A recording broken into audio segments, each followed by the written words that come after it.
કર્યું છે અને દાખલા તરીકે રક્ષાબંધન છે તો બાળક નિબંધ પણ લખે છે અને રાખડી પણ બનાવે છે.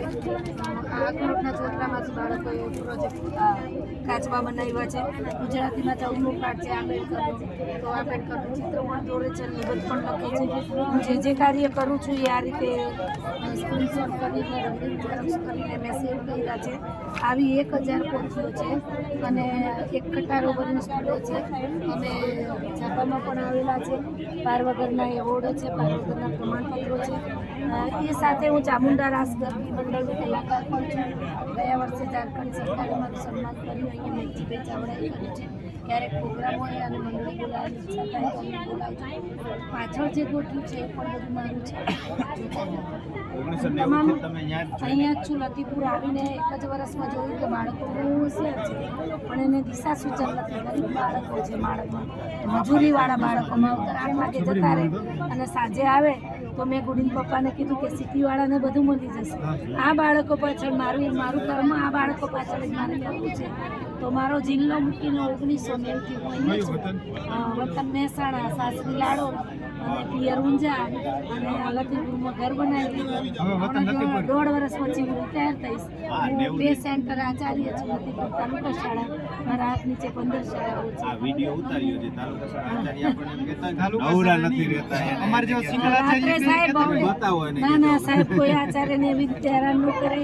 કેમ કે શિક્ષણ મારો રસનો વિષય છે અને રાતે 2 વાગ્યા સુધી જાગીને મેં આ બધું કાર્ય કર્યું છે. શોખ હોય તો થાય.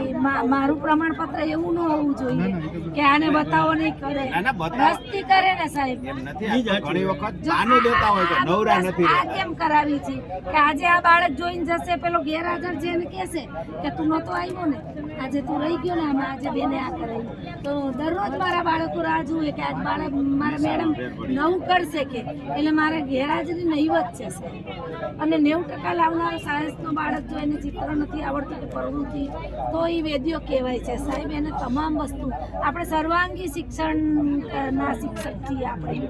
કે આપણો બાળક, મારો એક જ હેતુ છે કે મારો બાળક આપઘાતની એ ખરેખર ગૃહિણી હશે તો એને ગ્લાસ પાણી લઈને મહેમાન આગળ કેમ જવું, કે એને સારી રસોઈ. હમણાં જ એક વાત કરું કે એક વાલી આવ્યો, અમે વાલી મીટિંગ ગોઠવી તો આઈને રોઈ પડે બધ ભરીને. મેં કીધું કાં શું થયું રંજનબેન? તો કે ત્રીજીએ છોકરી આવી મારે, તો તમારા ભાઈ દર્દી કામ કરે. મેં તમને કાંઈ નથી આવડતું, ટિફિન આવડે છે તો હું કે તમારે રસોઈ કાલે મોકલજો ટિફિન.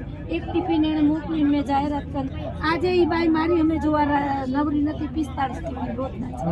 તો આપણા બાળકને જો આપણે આ શીખવાડીએ તો આપણું બાળક આપણો મેઇન હેતુ છે કે તમે જુઓ છો બસ આપણા.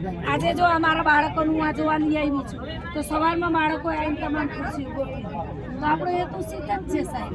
મારી વિદ્યાર્થીની જોવા આવી, મને સાંજે લેવા આવી, અમને ઘરે લઈ ગઈ, અમને સવારે ચા પાણી કરીને મોકલી. આપણો હેતુ શીખ જ છે. જીવનની અધ્યયન નિષ્પત્તિ તમે શીખો ને સાહેબ. બાળક બીજું બધું તો મોબાઈલમાંથી શીખવાનું છે, ચોપડામાં, પણ જે લાઈફ શીખવો છે ને, સંસ્કાર, અત્યારે સંસ્કાર નથી અને લાઈફ સ્કિલ એને શીખવું. એક બાળકને ફોટા પાડતા સરસ આવડે છે તો એને શીખવો. જરૂરી નથી લેડીઝ, અત્યારે પેટ્રોલમાં લેડીઝો ગોઠવાઈ ગઈ છે. મારી ભત્રીજીના લગ્નમાં લેડીઝ ફોટોગ્રાફર હતી.